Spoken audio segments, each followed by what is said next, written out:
Hello, I'm Sam Lloyd, priest in charge of Trinity Church, Boston. Welcome to a year of the Bible. The following presentation is part of an adventure our parish is taking together to explore the Hebrew Scriptures, the foundational stories of our faith, and to wrestle with the great mysteries of God, life, love, and justice. We're delighted to have you join us.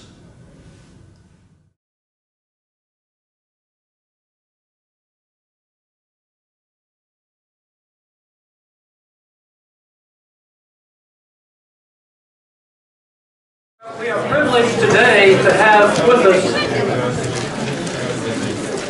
a very distinguished teaching rabbi. I was asking our dear friend Ron Friedman at Temple Israel, where can we go to get some really fine teaching from the Hebrew, the Jewish perspective for this journey that we're making? And I said, Ron, would you be willing to come? And he said, I might be willing to come, but if you want somebody really good, get Jeremy Morrison. So we have the best from Temple Israel to be with us. Jeremy is closing in on finishing his PhD, but he has been a teaching scholar and an active rabbi, particularly working with young adults at Temple Israel since 2001. I'm going to get out of the way and let him step up here and speak. He is, by the way, going to be able to stay after the presentation and the Exodus till the 11 o'clock service happens. He's happy to stick around and have questions and answers for those who've already been to the 9 o'clock. You mustn't cut the 11 o'clock to stay for the questions and answers. But if you've done your attendance at worship, then you can stick around down here. Do I make myself clear? Okay, over to Jeremy.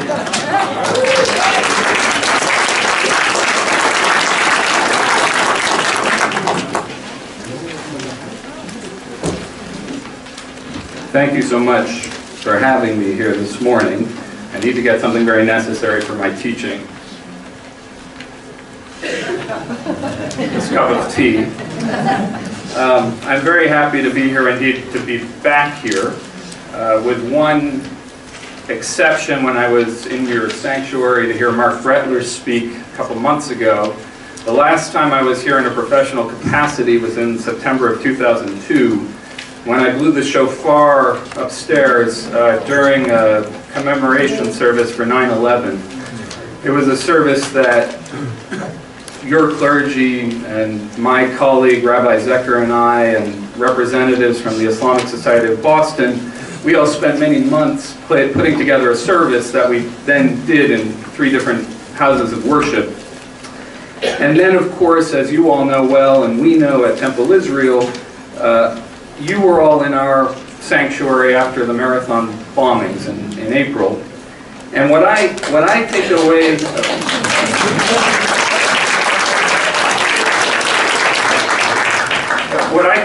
from that past is that we need not let terrorism or violence be the spur to renewing our relationship and deepening the relationship between our congregations. It's thus all the more so to be here under not that cloud, but to be here simply to study together. And I want to invite you into our house in April 26th, when Reverend Lloyd and Reverend Burns Stanfield, who is the pastor of the Fourth Presbyterian Church in South Boston and the president of the Greater Boston Interfaith Organization, Burns and Sam will join together with Rabbi Ron Friedman, with myself, as we have a conversation about Christian connections to Israel. So I hope you put that on your calendar. So back in August, I spoke with Reverend Rich about what I was supposed to do this morning. And I was actually on a street in Great Barrington, Massachusetts, when I spoke with him. And he said to me, somewhat to my surprise, that, well, first, that this congregation, your church, was going to be reading the Old Testament across a year. I thought that was terrific. Then I was told that what I was responsible for was the entire second half of the book of Exodus. He also said to me, as I was trying to get, okay, that's like 20 chapters. That's a lot. That's a lot. I was trying to sort of get a little more guidance. And the guidance Reverend Rich offered me is, well, I think it would be really helpful if you could talk a little bit to my parishioners about the relationship between Jews and the law. That is, I think that was helpful. That gave me some guidance. But that's a bit like asking a rabbi to come in and say, well, could you talk about the relationship between Jews and God? Or the relationship between Jews and Israel? These are major topics. The third thing he asked me to do was to speak personally. And the kicker was I was supposed to do all three of those things in 45 minutes. So here's what I'm going to try and do. I'm going to speak to you, at you, for approximately 25 to 30 minutes. And then leave some time for questions and dialogue. And as Reverend Lloyd said, I'll stay a little longer if there are more questions, but I'm on his side. You gotta get the services. I'm sympathetic to that. I'm going to focus on the story of Sinai in the book of Exodus and a little bit about its laws. And I'm going to use that story and this opportunity to teach here to provide some fundamental concepts that I hope will serve you in your exploration of the Bible this year and in the years to come, as well as concepts that will provide a greater understanding of the unending evolution of the relationship between Jews and the law. Now, originally, when I envisioned my speech for this morning, my talk, I imagined, and you read this in its description, I imagined delving into how the writers of Deuteronomy changed the laws of Exodus. We don't have enough time to really go deep into that. And I hope some of you won't feel this is something of a bait and switch. But I also hope that what I teach today will whet your appetite for your study of Deuteronomy. And this is not to invite myself back into your home, but I'd be very happy to come back and talk again about the book of Deuteronomy. I'll also interweave some comments along the way about my own religious practice and identity. I think a great way to get to know a teacher is through what he teaches. And my choices for what I'm teaching today are a reflection of who I am as a Jew, a rabbi, and a doctoral student in Bible at Brandeis University. Mark Brettler is my advisor. What I'm going to teach you today aligns completely with my identity as a practicing Reformed Jew and with my academic interests. Which brings me to the first concept. And this is a personal statement as much as it is, by scholarly consensus, a factual one. The Bible is a human-authored document. This statement, this belief, if you want to call it that, is of central importance for my understanding of Jewish law and my practice of Judaism. And by the way, when I use the word Bible this morning, I mean the Hebrew Bible, what you folks at Trinity would call the Old Testament, a collection of 24 books created through oral and written processes over a period of 800 to 1,000 years. The Bible is a product of history. What's more, it's not a history book or a collection of history books, but an artifact of history. And I don't know what your response to these statements is, that the Bible is a human-authored document and that it isn't a history book or books. But these statements are often revelatory and somewhat jarring for many Jews, even Reformed Jews, which is to say my parishioners. And this, by the way, isn't a criticism of my congregants. Some, actually, so far I know 2 are here today, one of whom is my mother.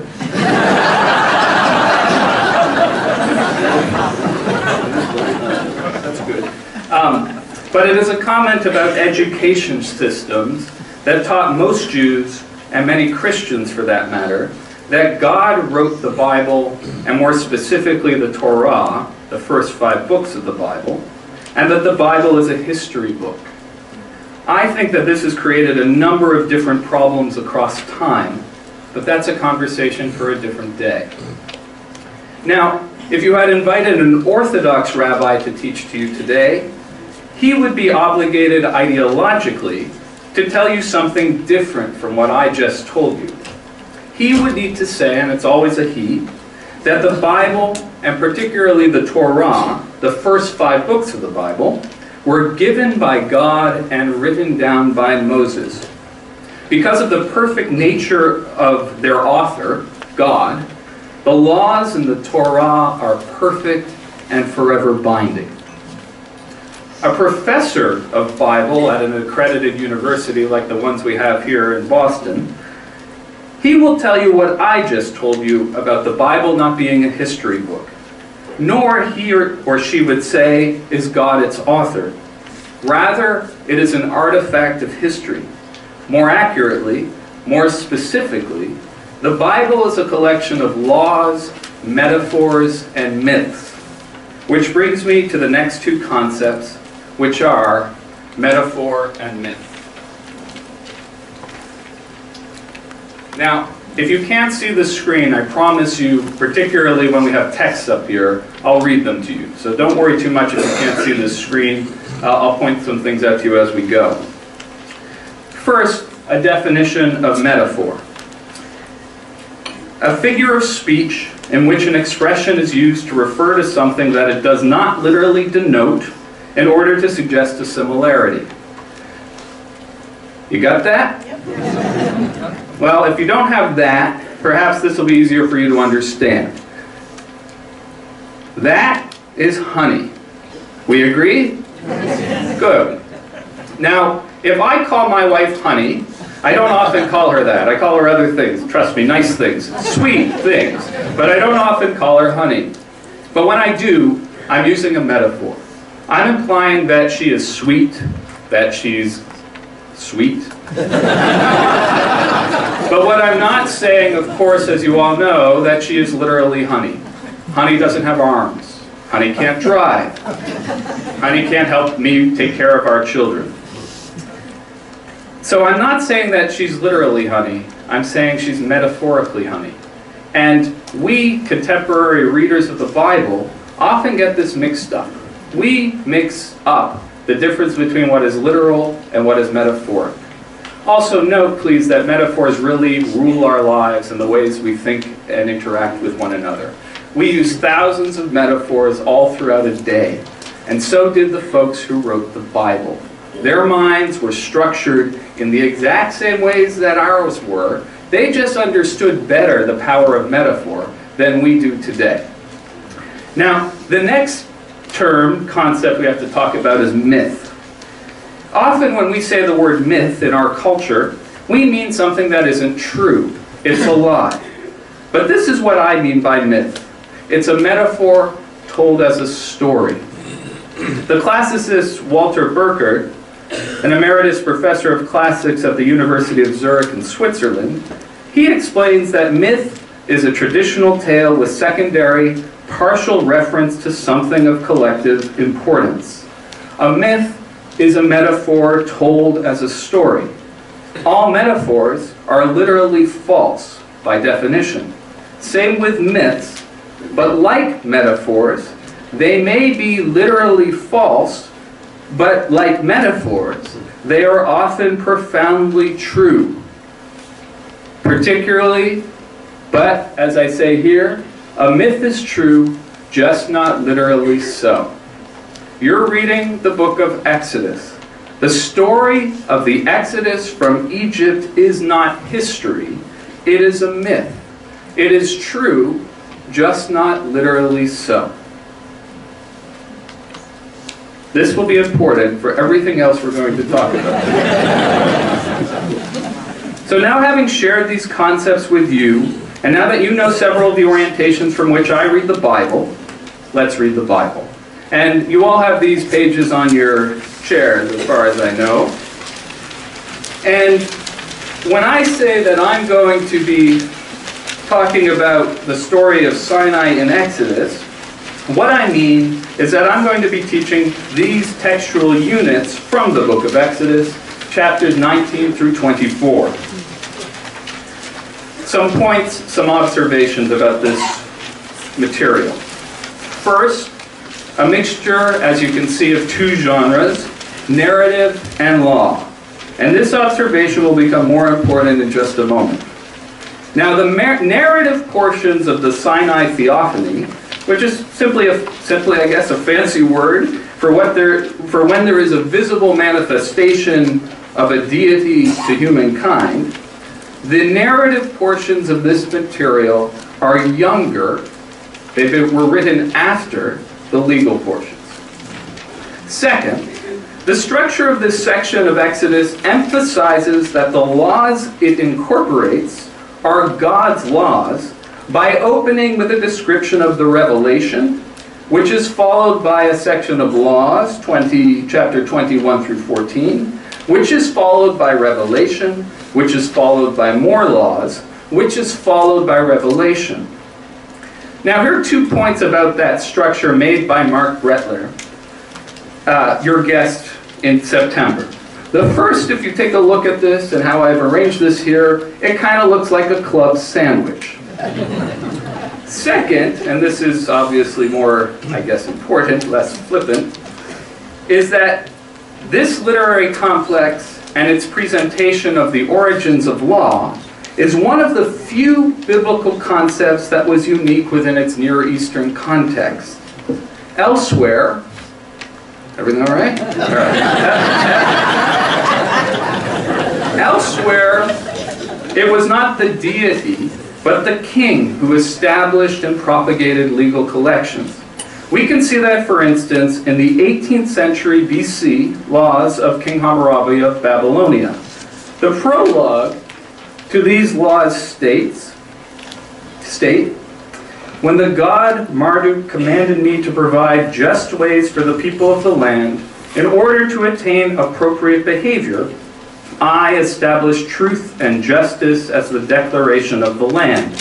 I enhanced the well-being of the people. And then it goes on, at that time, and we move into the legal section of the Code of Hammurabi, if a man accuses another man and charges him with homicide, that's the beginning of the laws of the Code of Hammurabi. Now, in the epilogue, at its conclusion, we read this: these are the just decisions which Hammurabi, the able king, has established. In the book of Exodus, however, we see that God as king was understood to be the lawgiver in Israel. Subsequently, the biblical authors understood all law as divine law. Let's look briefly at the section of these laws that is most familiar to you, the Ten Commandments, which is the popular way to label this section by Jews and Christians. It's also known as the decalogue, from the Greek 10 logos, 10 words, or 10 statements. And in the rabbinic tradition, it's called Aseret HaDibrot, the 10 divine statements. For more on these different names, I direct you to Professor Brettler's book, How to Read the Bible, pages 61 and following. I think he may have sold these books to you when he was here. And I was thinking it's probably best, and you know, if you're going to have a doctoral student, one way that he can help you is to shill his books to audiences like you have. Now, the Decalogue is the only collection of law that, according to biblical tradition, God revealed to all Israel without an intermediary. The rest of the laws, Moses stands as that intermediary. And it's important to note too, though, especially when I speak about human authorship of the Bible, it's important to note that this is not the only version of the Decalogue in the Bible. There is another version of the Decalogue. It's found in Deuteronomy. And so let's look at it for one brief moment. I want to compare Exodus 20, 8 through 11, which is on one side of your page of Bible, with Deuteronomy 5, 12 through 15, which is on the other side. And if we look at Exodus 28 through 11, we see that the text reads, remember the Sabbath day and keep it holy. 6 days you shall labor and do all your work, but the seventh day is the Sabbath of the Lord your God. You shall not do any work, you, your son or daughter, your male or female slave, or your cattle, or the stranger who is within your settlement. And this is the important part for this comparison. Verse 11.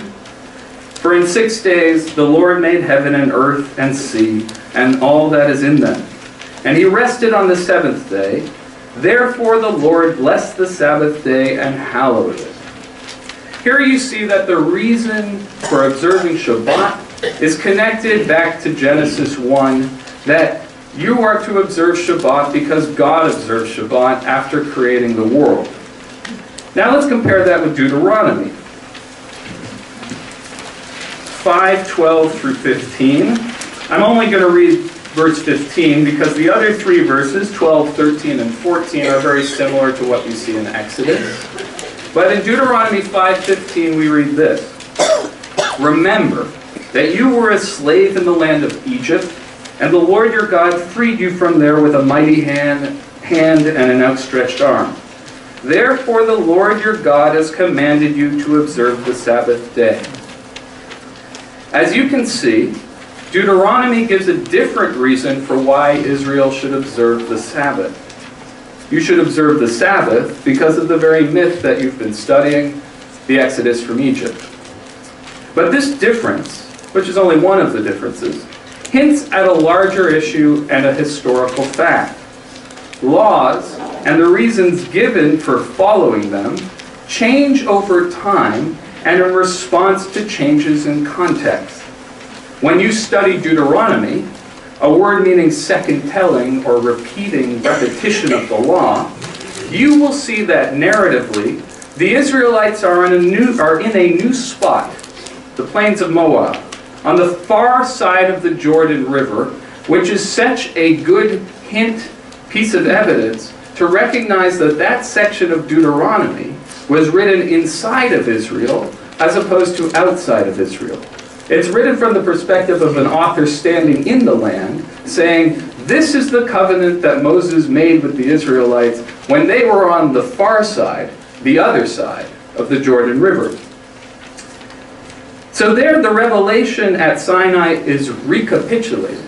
But when you read the book of Deuteronomy and its law code, you'll see that the laws are not exactly the same as those given at Sinai in the book of Exodus, even though purportedly the laws in Deuteronomy, they too were given at Sinai. The writers of Deuteronomy, as you will see when you arrive at that book, changed and updated an earlier law code, that of Exodus.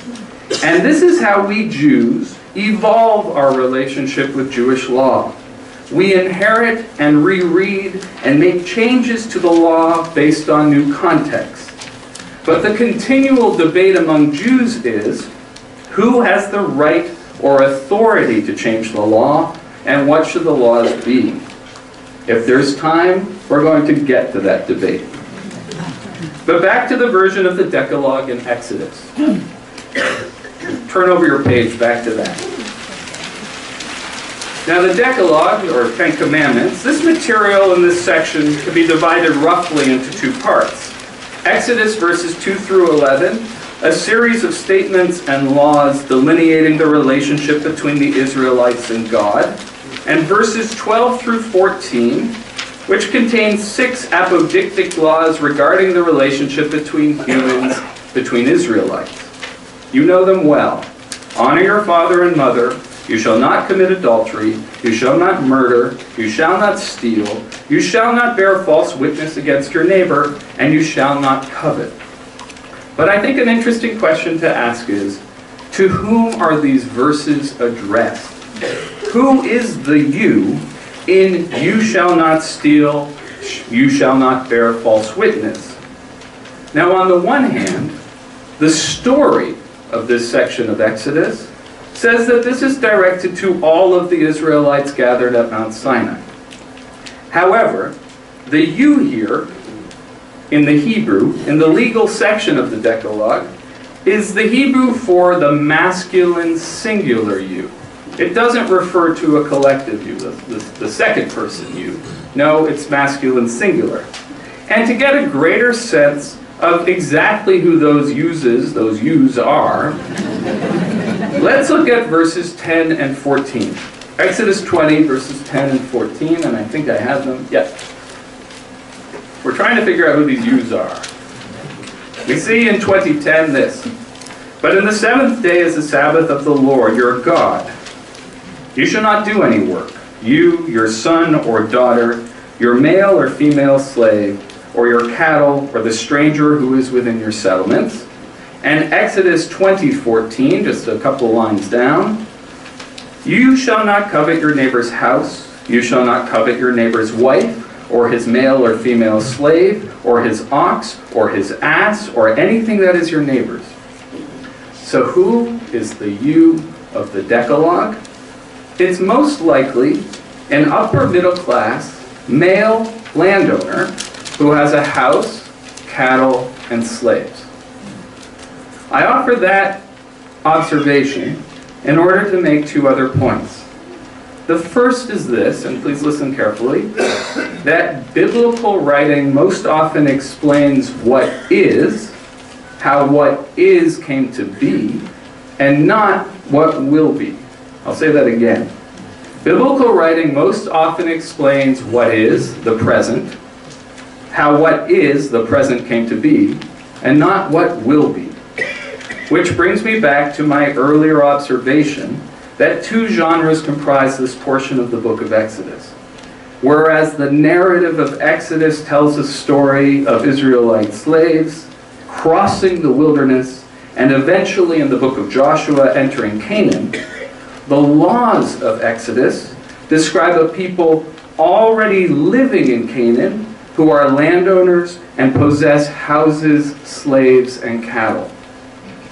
By the way, archaeological evidence supports the theory that the Israelites emerged as a people inside of the land, as opposed to entering it from outside of the land, in the story of the Exodus, a people that started to emerge beginning in 1200 BC, right at the beginning of the Iron Age. So here is another concept to guide your reading of the Bible.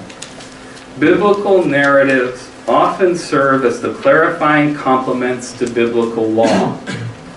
The biblical authors use stories to explain to their audience the religion and legal practices that already exist. You can't have, as we read in Genesis 1, or as you know in Genesis 1, a God who rests on Shabbat, on the seventh day, unless the practice already exists. And the point of writing that narrative is to convey to a biblical audience that since God rests on the seventh day, you should rest on the seventh day too. Now, the rest of the legal material in this portion of Exodus is most often called the Covenant Code, or better yet, the Covenant Collection. It gets its name from a phrase that appears in Exodus 24, bring that back, called Sefer HaBrit, the Book of the Covenant. There's a lot to say about that term when you get to read the book of Deuteronomy. Now, the Covenant Code is the oldest law code in the Bible. It is based upon the Code of Hammurabi. It has 4 distinct parts, and it can be divided into 4 major units. Exodus 20, 22 through 26, which are cultic ordinances. Exodus 21, 1 through 22, 16, legal prescriptions. Chapter 22, 17 through 23, verse 19, contains religious, moral, and cultic instructions. And 23, 20 to 33, which is its epilogue or concluding section. There is a lot more to say about the Covenant Code, but that's best left for your study of Deuteronomy. Now, it's hard to understate the importance of Sinai in the evolution of Judaism. First, it's the major turning point in this narrative that you're reading. Genesis is the story of a family, an extended family, and its relationship with God. The first part of Exodus is about the birth of a nation, and indeed there's some interpreters who have likened the crossing of the Reed Sea. It's not the Red Sea. You can go snorkeling in the Red Sea. The Reed Sea is a mythological concept, but there are writers, interpreters who liken the crossing of the Reed Sea to a baby passing through a birth canal. Thus, it's not inappropriate to speak about the birth of a nation. Importantly, and I think this is often missed by Jews and non-Jews alike, the story of the Exodus, as it is so often read, is read as a movement of a people from captivity to freedom. It's not what happens in the story of the Exodus. It's rather a story of a people that moves from servitude to service. From servitude to Pharaoh, who was an Egyptian deity, to service to God, Yahweh, who's a much more enlightened deity. And this is all encapsulated in the word, the Hebrew word avodah. Avodah, its root, means labor, work. It also has in it the word eved, which means slave. Avodah also means today, in this modern construct, in this age, Avodah first is the name of the labor movement in Israel, a liberal left-leaning movement in Israeli politics. Avodah is also our word for worship. It comes from the word for the sacrificial system that existed in the temple. And I was very heartened when I went into your bookstore to see that you've got burnt sacrifice barbecue spices.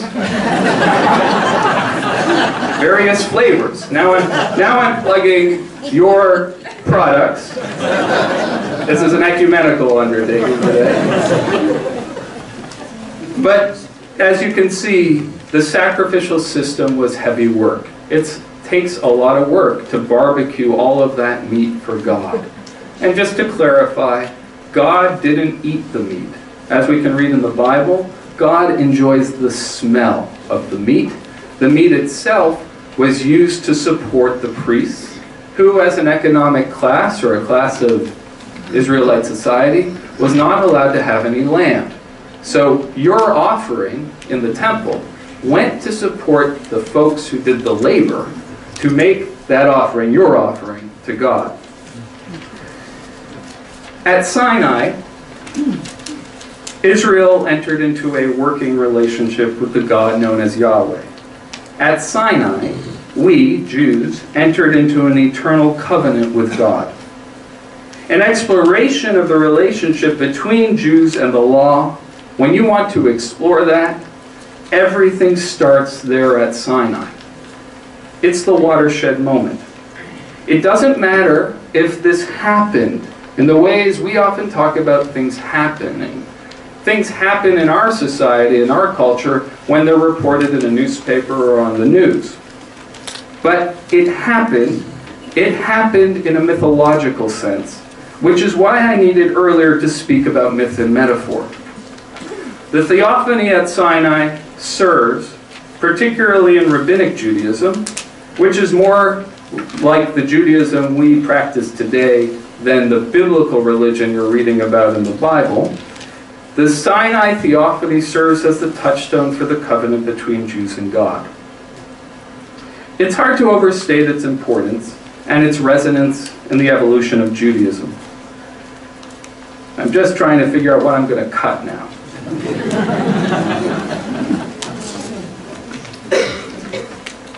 I want to share with you two responses to Sinai that we read about in the Babylonian Talmud. A collection of many things that started to be written roughly in the 4th or the 3rd century of the Common Era, AD, and was probably concluded in the 7th or 8th century as well. And because I'm going to keep whetting your appetite for Deuteronomy,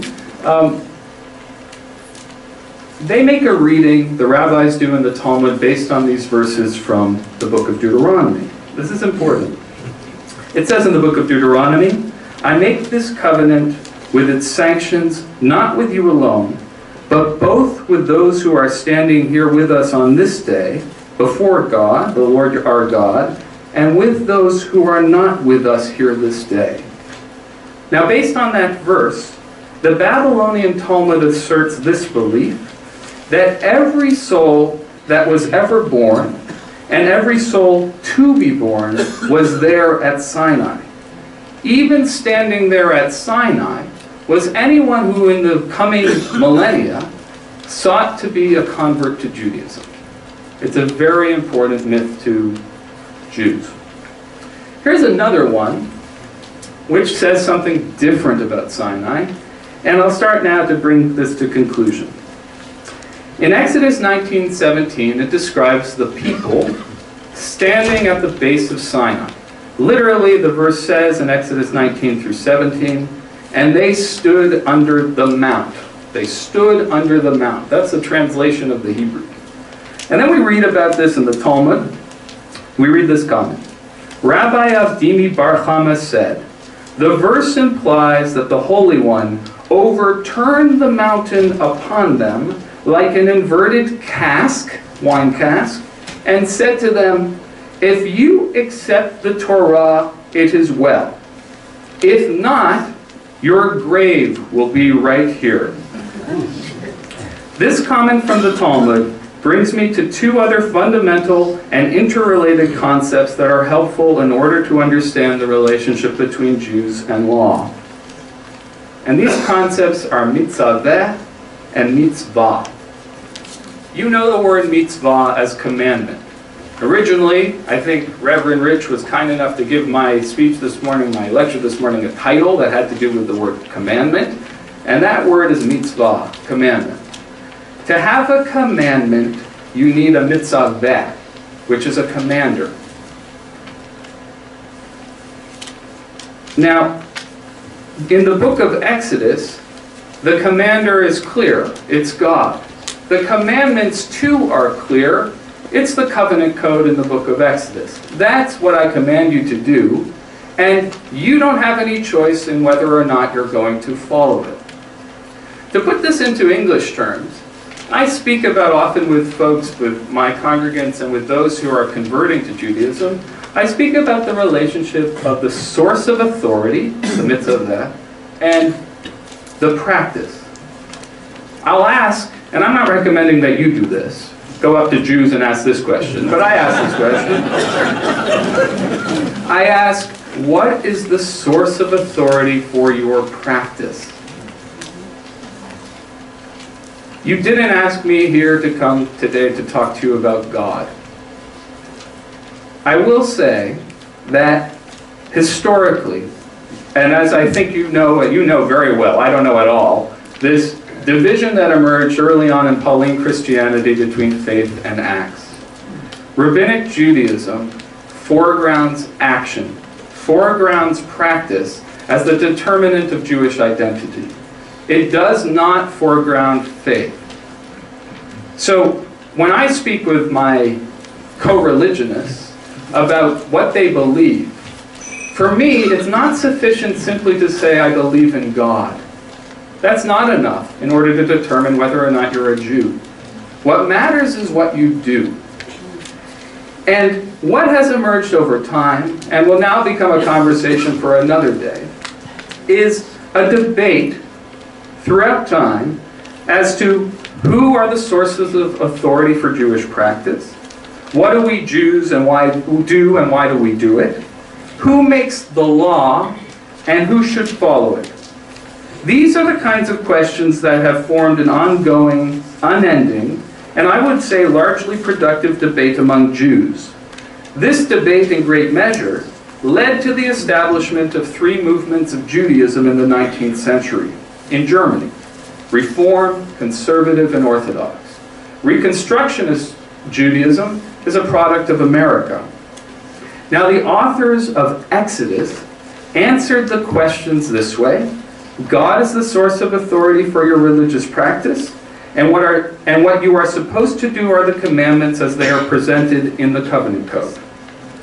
My brand of Judaism, Reform Judaism, answers this very differently. And this you will find on your page, and with this I'll conclude. The other page I gave you. I'm just going to have to forward this a little bit to this. So like all movements, new movements, I don't know how often this happens in your church, I'm sure it does. We of course create platforms trying to describe what it means to be a Reformed Jew. And we've done this over time. One of the major moments was the creation of the centenary perspective in 1976, which relates this notion of 100 years is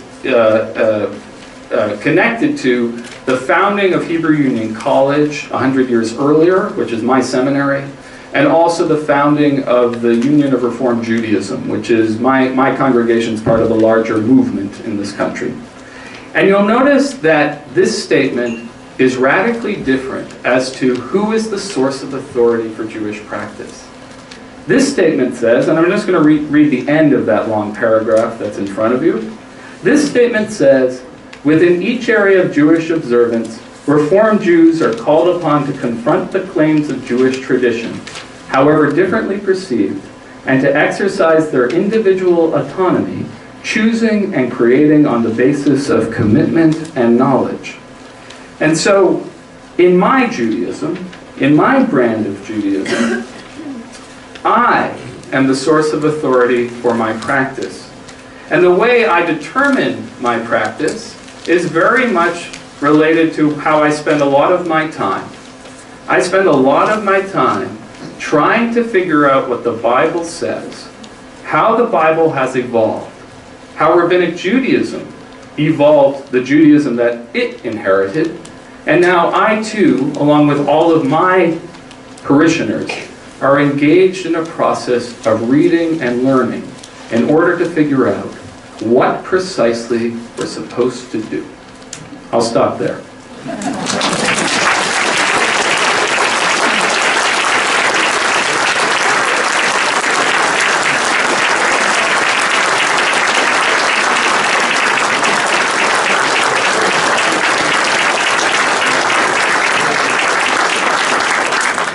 Jeremy, thank you so much, and we do hope we'll get you back to hear how the story turns out in Deuteronomy.